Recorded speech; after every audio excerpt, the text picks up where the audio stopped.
और अब बड़ी खबर वाराणसी से। कानपुर में पुलिस कमिश्नरों की तैनाती होगी। वाराणसी और कानपुर में कमिश्नरेट बनेंगे। असीम अरुण को बनाया गया कानपुर का पहला पुलिस कमिश्नर। डायल 112 के एडीजी थे असीम अरुण। वाराणसी में भी तैनात किए गए पुलिस कमिश्नर। ए सतीश गणेश को दी गई है तैनाती। आगरा में एडीजी जोन थे ए सतीश गणेश, जो कि अब यहां भेजे गए हैं। अहम खबर आपको बता दें कि असीम अरुण कानपुर के पहले पुलिस कमिश्नर होंगे।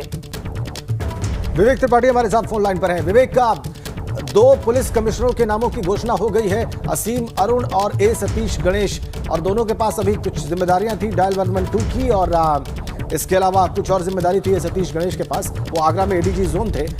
ये पोस्टिंग्स कब तक हो जाएंगी, कब तक ये लोग चार्ज लेंगे और बाकी के अधिकारी कब तक घोषित किए जाएंगे? विवेक जी राजेंद्र, देखिए घोषणा जो नामों की हुई है, असीम अरुण को बनाया गया है पहला पुलिस का कमिश्नर कानपुर का, तो ये तुरंत ज्वाइनिंग होगी अभी कुछ देर बाद ही। जैसे यहाँ से जो डीजीपी ऑफिस मुख्यालय में जो अधिकारी जब बैठेंगे, उसके बाद सीएम भी अगर होंगे तो सबसे मिल मुलाकात करके इसके बाद ये लोग कानपुर जाके तुरंत ज्वाइनिंग लेंगे। क्योंकि कमिश्नरेट एक बहुत महत्वपूर्ण प्रोजेक्ट है और इसमें जल्दी से जल्दी तैनाती होनी है। जिस तरह से ये कमिश्नरेट बनाने का निर्णय लिया गया है, वो इस माहौल में एकदम अचानक कैबिनेट की बैठक हुई है और प्रस्ताव लाए गए और स्वीकृति दी गई है। उससे ये तय है कि जल्दी से जल्दी सारी प्रक्रिया शुरू कर दी जाएगी।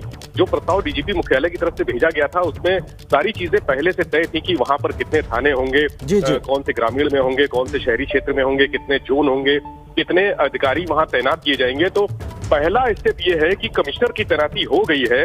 अब दूसरे स्टेप में जो डीसीपी हैं और एडिशनल पुलिस कमिश्नर हैं, एसीपी हैं, एडीजीपी हैं, वहां पर तमाम तैनातियां भी होनी है। कम से कम 20-20, 25-25 से ज्यादा अफसर वहां पर तैनात होने हैं। इसके लिए मंथन चलेगा और अभी शुरुआत हो जाएगी, कुछ देर में इसकी शुरुआत हो जाएगी, कौन से अधिकारी तैनात होने हैं।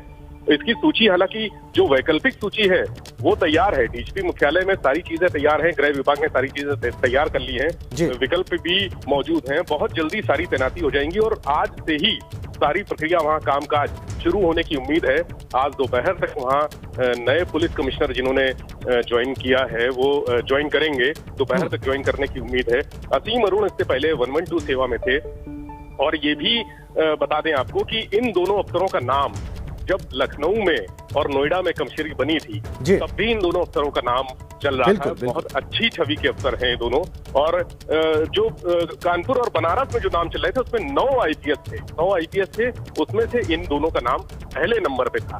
ये उम्मीद थी कि दोनों को आगरा जोन के जो एडीजी हैं सतीश गणेश, उनको कानपुर में तैनाती दी जा सकती है, पूरी संभावना थी। हालांकि उनको बनारस में भेजा गया है। बनारस एक सभ्यता वाला शहर है, पुराना शहर है। असीम अरुण के लिए कानपुर अच्छा रहेगा क्योंकि क्राइम फ्रंट पे बहुत काम कानपुर पुलिस बहुत सुर्खियां बटोर चुकी है पिछले कुछ वर्षों में, खासकर पिछले 2 वर्षों में विवेक, और अब उसको कमिश्नरी बना दिया गया है और असीम अरुण को उसका प्रभार दिया गया है। ये बहुत महत्वपूर्ण है विवेक।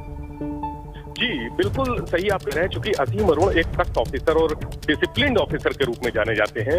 उनका जो कार्य करने का तरीका है, काम करने का तरीका है, पुलिस महकमे में उसकी अच्छी पहचान है। अपराधियों के खिलाफ उन्होंने जो जहां पर आईजी रहे, जहां पर एसपी रहे, बहुत सख्त काम किया है, सख्ती से काम किया है। कई नई योजनाएं भी उन्होंने शुरू की हैं जो बड़ी इनोवेटिव योजनाएं हैं, पुलिस के लिए लाभकारी रही हैं और शासन स्तर पर भी जो लाभकारी रही हैं, उन योजनाओं को उन्होंने शुरू किया है। यही वजह है कि असीम अरुण को कानपुर जैसा महत्वपूर्ण जोन दिया गया है, महत्वपूर्ण कमिश्नरेट दिया गया है, वहां पर व्यवस्था सुधारने के लिए। तो कुल मिलाकर ये महत्वपूर्ण फैसला जो है कमिश्नरेट बनाने का जो लिया गया, उसके बाद अब किस तरीके से ऑफिसर्स की पोस्टिंग भी शुरू हो गई है और बहुत जल्दी प्रशासनिक व्यवस्था में बदलाव दिखे, ये आम जनता चाहती है। बहुत शुक्रिया विवेक जानकारी के लिए।